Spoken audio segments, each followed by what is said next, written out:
안녕하세요, 보일입니다. 재행무상. 우리 부처님께서는요, 세상 모든 존재와 현상은 끊임없이 생멸과 변화를 거듭한다고 말씀하셨습니다. 세상도 변하고 인간도 변합니다. 그 변화는 각기 독립적으로 일어나는 게 아니라요, 서로에게 의존하고 또 영향을 주고받으면서 전개됩니다. 당연한 얘기지만 세상과 인간 사이에도 예외는 아닙니다. 세상은 AI 시대, 혹은 디지털 대전환 시대 등등 하면서 다가올 미래 혹은 이전과 다른 새로운 변화를 예고하면서 또 동시에 그 적응을 준비하고 있습니다. 인간은 시시각각으로 변하고 있고요. 발전하는 과학기술에 대해서 때로는 매혹되기도 하고요. 때로는 불안을 느끼고 또 인간 스스로 정체성을 변화시키기도 합니다. 전례 없는 첨단 과학기술의 비약적 혁신과 발전은요, 우리 인간을 한 번도 경험해 본 적 없던, 그리고 상상해 본 적도 없던 그런 시공간으로 이끌어가고 있습니다.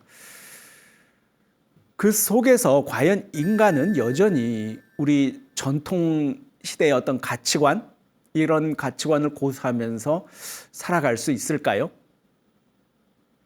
인간을 중심에 놓고 세상을 바라보는, 그리고 이해하는 그런 시선이 여전히 유효할 수 있을까요?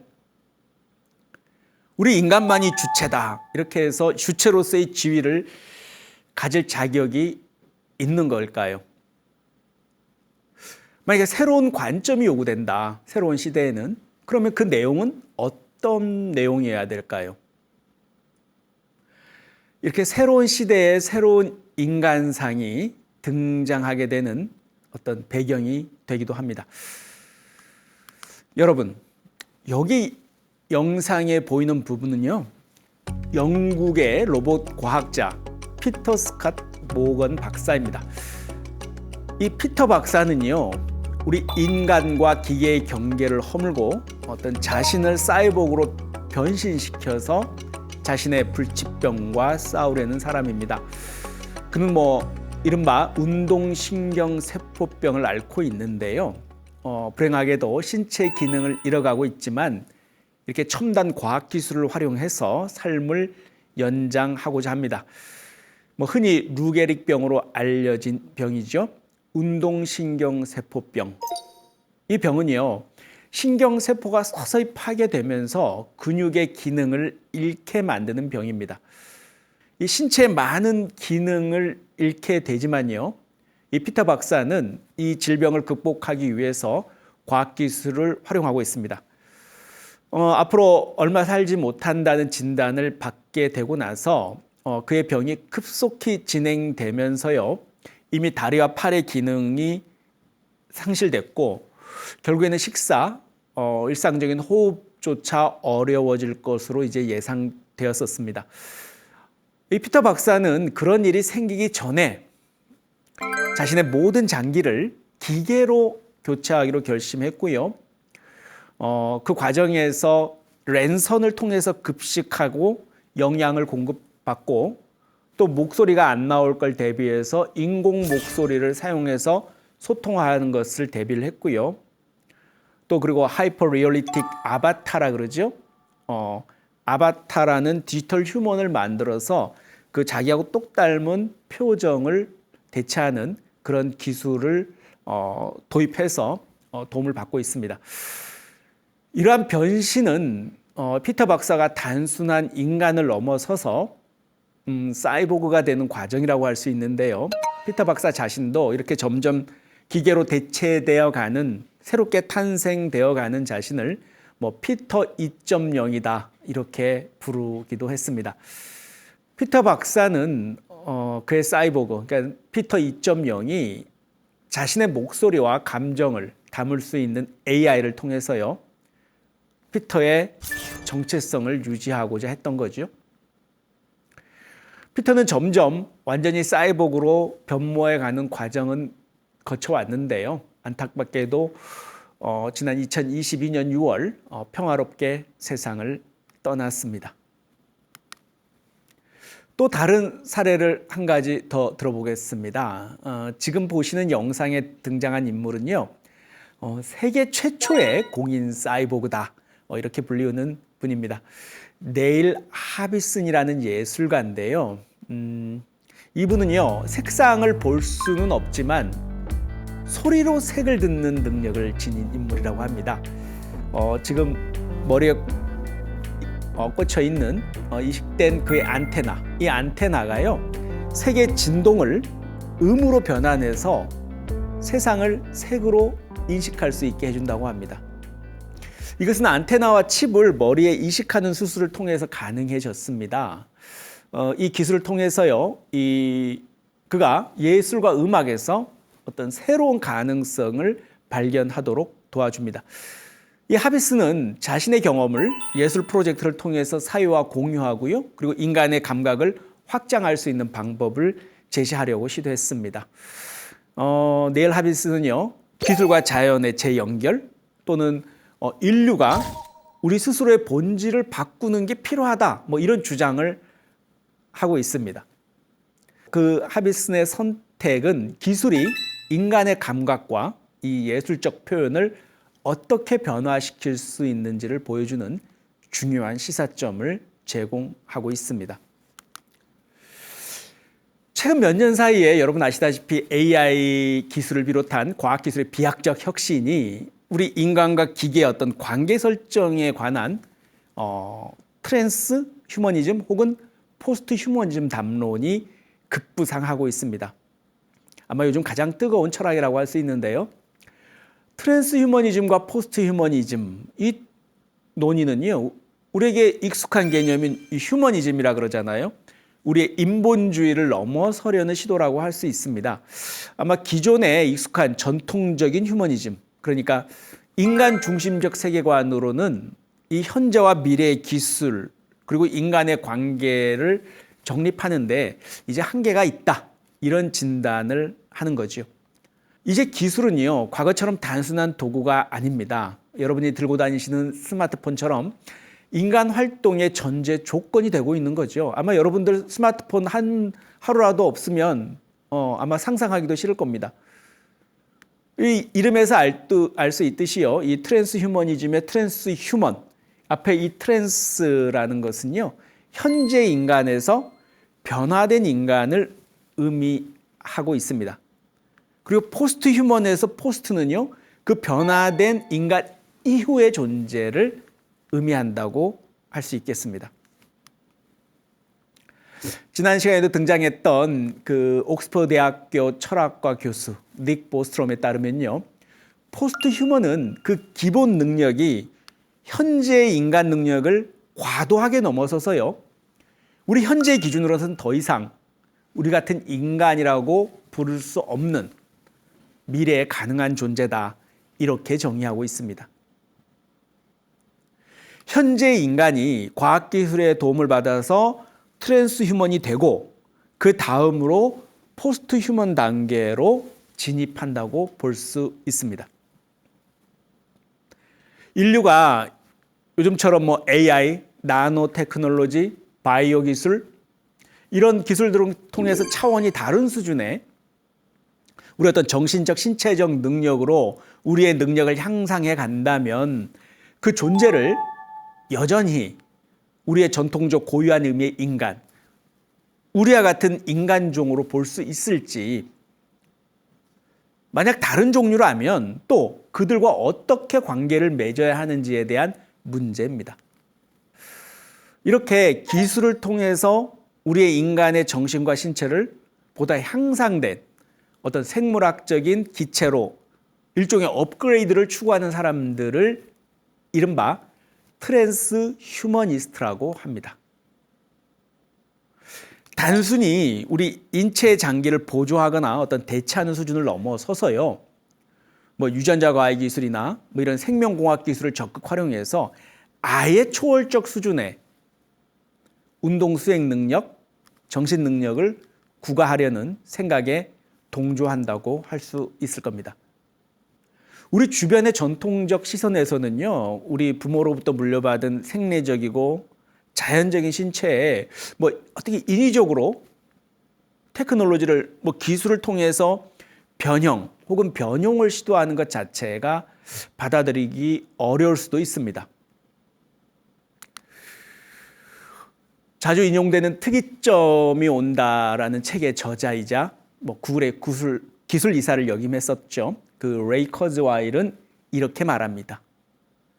2029년이 되면 인공지능이 사람과 똑같이 생각하고 말하고 느끼게 되면서 인류가 AI하고 협업하는 시대가 될 것이며 2045년이 되면 AI와의 결합으로 우리 인류의 육체적 지적 능력이 생물학적 한계를 뛰어넘는 특이점이 올 것이다. 이렇게 말했습니다. 커즈와일의 주장에 따른다면요, 2045년까지 생명공학, 나노기술, 또는 로봇 기술 발전으로요, 우리 인공지능, AI의 수준이 우리의 인간 지능을 넘어서게 되는 결정적 순간을 맞이하게 될 것이라는 전망입니다. 그 과정에서 결국 인간하고 기계, 인간과 AI가 점차 서로를 닮아가면서 자연스럽게 하나로 융합될 것이라고 주장하고 있는 거지요. 그리고 슈퍼 인텔리전스라는 책의 저자, 아까 방금 소개해드렸던 릭 보스트롬. 이 릭 보스트롬은요, 향후에 우리 보편적 기계 학습 알고리즘에 기반한 지난번에 설명드렸던 AGI, 이 범용 인공지능, 이른바 슈퍼 인텔리전스의 탄생을 예상하고 있습니다. 이 릭 보스트롬의 주장에 따르면요, 이 초인공지능, 초지능이 인공지능이라고도 하죠. 이 AGI는 결국 인간 통제를 벗어나게 될 거고 우리 같은 호모 사피엔스를 지구에서 멸종시킬 수도 있다. 이렇게 경고까지 합니다. 또한 이 로널드 베일리라는 분은요, 이 의견에 동조하면서 가장 대담하고 용감하고 창의적이며 인류의 열망에 가장 부합하는 운동이다. 이런 주장도 합니다. 하지만 반대 의견도 만만치 않죠. 이런 트랜스휴머니즘의 주장에 대해서요, 생물 보수주의자라고 할 수 있는 프란시스 후쿠야마. 이 후쿠야마는요, 그의 책 휴먼 퓨처라는 책에서요, 이 트랜스휴머니즘이야말로 세상에서 가장 위험한 생각, 이렇게 규정하고 있습니다. 이처럼 인간과 테크놀로지의 어떤 관계에 대해서 전혀 상반된 두 시각이 있습니다. 아마 향후 과학기술이 발전하면 발전을 거듭할수록 아마 더욱 정치, 경제, 문화 할 거 없이 우리 삶 전반에 커다란 논쟁을 불러일으키지 않을까, 그런 생각이 듭니다. 시청자 여러분들께서도 여기까지 들으시면 뭔가 좀 이상하고 우려스러운 느낌이 드실 겁니다.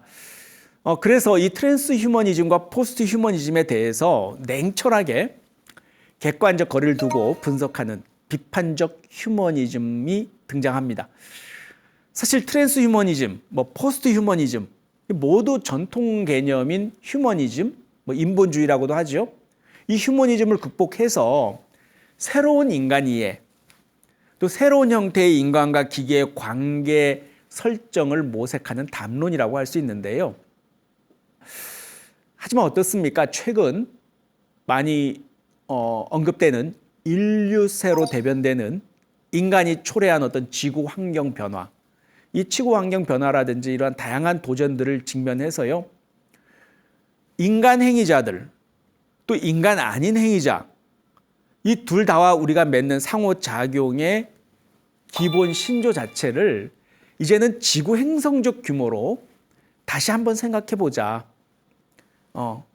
너무 이기적으로 생각할 게 아니라는 거죠. 지구라는 차원에서 한번 우리 생각해 보자 이거죠. 다시 말해서 이 비판적 포스트 휴머니즘은요, 인간 또 비인간의 관계, 그러니까 비인간에는 AI도 포함될 거고요, 로봇도 포함될 거고요, 또 자연, 모든 게 포함될 수 있겠습니다. 인간과 비인간의 관계를 과거처럼 우리 인간종 중심에서만 바라보고 자연이나 그 일부인 기계를 우리 인간을 개선하는 도구로만 취급하는 이 인간 중심주의, 이 인간 중심주의를 비판하는 입장입니다. 뭐 달리 표현하면 반휴머니즘이라고나 할까요? 뭐 탈인간 중심주의라고도 합니다. 달리 말하면 이 휴머니즘의 인간 중심주의로부터 비판적 휴머니즘의 관계 중심적인 사유로 전환이 되고 있다고 볼 수 있습니다. 이 관계 중심적인 사유, 이 관계 중심적인 사유가 바로 불교에서 말하는 연기론과 다르지 않습니다. 그러다 보니까 이 이론적 기반이 비슷하고 또 공유될 수 있다는 겁니다. 한마디로 비슷한 점이 많다는 거죠. 그러다 보니까 이 비판적 포스트 휴머니즘 진영에서 다양한 방식으로 불교와의 어떤 친연성, 유사성에 대한 주장이 제기되고 있습니다. 첨단 과학기술을 통해서 우리 인간의 정신적, 신체적 능력을 향상한다. 뭐 이런 트랜스휴머니즘의 전망은요. 어떻게 보면 불교와 일견 유사해 보이는 점이 있습니다. 우리도 어떤 평범한 인간이 불교의 가르침을 만나서 수행을 통해서 깨달은 자로 이렇게 전환될 수 있다는 불교의 기본적 이해.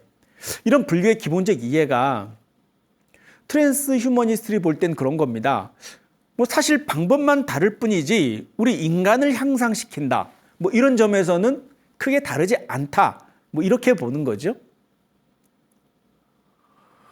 이들이 바라볼 때 그 트랜스 휴머니즘의 다양한 전망들이 직면하게 되는 어떤 윤리적 문제나 철학적 문제점들을 이들이 생각했을 때는 불교적 사유 방식에서 어떻게 도움을 받아서 해결할 수 있지 않을까 이렇게 생각합니다. 바로 불교적 트랜스 휴머니즘의 등장이라고 할 수 있겠습니다. 근데 이런 얘기를 듣다 보면 우리 불교도의 입장에서는 언뜻 좀 반가울 수도 있겠죠. 하지만 안타깝게도 그들의 전망이나 주장들 속에는 그냥 지나칠 수 없는 많은 문제점들이 있습니다.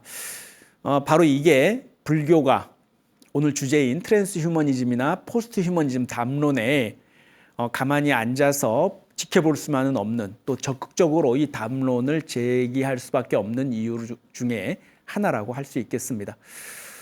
이들의 활동을 구체적으로 살펴보자면요. 불교 트랜스 휴머니스트들은 우리 불교 불자들이 열반을 향해서 수행 정진하는 과정에서 우리의 자아 변형, 그러니까 자기 변형이, 자기 향상이 수반된다는 점에 주목합니다.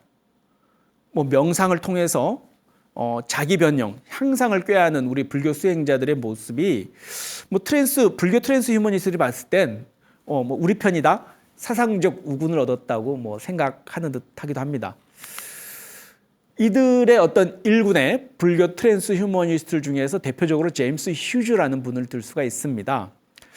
제임스 휴즈는요, 앞서 설명했던 닉 보스트롬이라는 분과 함께 그 윤리와 신흥 기능 기술 연구소 뭐 이런 걸 창립하면서 사이보그 붓다 프로젝트 뭐 이런 다양한 활동도 전개하기도 했습니다.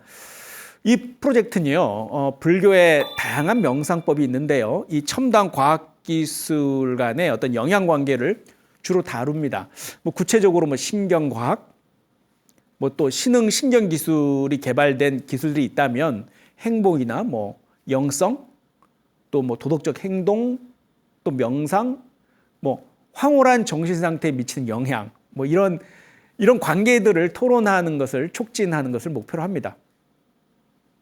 이외에도 아까 보여드렸던 마이클 라토라 같은 경우에는요, 불교와 트랜스휴머니즘이 어떤 고통의 제거, 인간 고통의 제거와 정신 상태를 고양시킨다는 공통의 목표를 갖고 있고, 이것을 위해서라면 불교 수행에서 과학기술을 사용하지 말라는, 금지한다는 규정은 없다. 뭐 이런 주장도 합니다. 아마 우리 불자님들이 아마 이전에 받아본 적 없는 질문들일 것입니다. 아마 이제 여러분들이 이런 질문들을 받게 된다면 여러분들은 어떻게 대답할지 모르겠습니다. 여러분, 음력 12월 8일은요, 여러분 잘 아시는 대로 부처님께서 깨달음을 얻으신 성도 제일이죠. 성도 제일은요, 고타마 시다르타 태자가 6년간의 고행 끝에 보리수 아래에서 위 없는 깨달음이라 그러죠. 즉 무상 정등각을 이룬 날을 기념합니다. 사실 이날이야말로 불교의 진정한 시작이라고도 할 수 있습니다. 어쩌면 우리가 다 아는 부처님 오신 날 못지않게 중요한 의미를 지니고 있습니다. 2500여 년 전 시다르타 태자는 보리수 아래에서 인간의 고통과 해탈의 길을 깨달았습니다. 그리고 지금요, 우리는 AI와 새로운 인간종의 출현, 즉 포스트 휴먼이라는 새로운 도전 앞에 서 있습니다.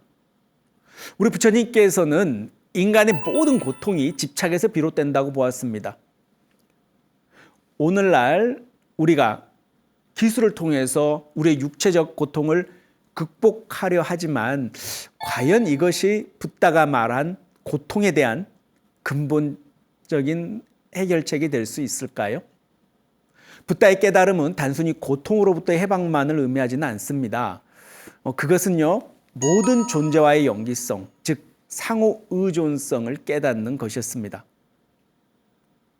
현재 이미 포스트 휴먼 시대를 살아간 우리들은 이 기술을 통해서요, 전례 없는 연결, 연기성을 이미 경험하고 있습니다. 하지만 이 연결이 진정한 의미의 깨달음으로 이어지기 위해서는 어떠한 지혜가 필요할까요?